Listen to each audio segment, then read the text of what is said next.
Pinuntahan ni Bernard si Angela para humingi ng tawad at gustong mabuo ulit yung pamilya nilang dalawa. Ayan, nakikiusap si Bernard kay Angela. Angela, please! Angela, kausapin mo naman ako! Angela! Bakit si Chloe? Siya siyang lumapit sa akin. Tinanggap mo naman. Nag-sex kayo! Pinagpalit mo na ba kami ng magiging anak mo?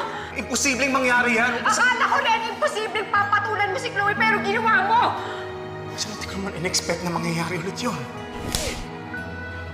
Matagal na yun! Bago pa tayo magkakilala nun, Angela! Akala ko first time yung nag-meet nung pinakilala ko kayo sa... Makita ni Angela si Bernard at ayaw muna makipag-usap. Kailangan daw ni Angela muna ng space. Dahil habang ginagawa yung ganun ni Bernard, lalong nasasaktan daw si Angela. Ayan, sino ba naman hindi masasaktan? Dahil kaibigan pa niya yung kabit ng asawa niya. Yan guys, thank you for watching. God bless.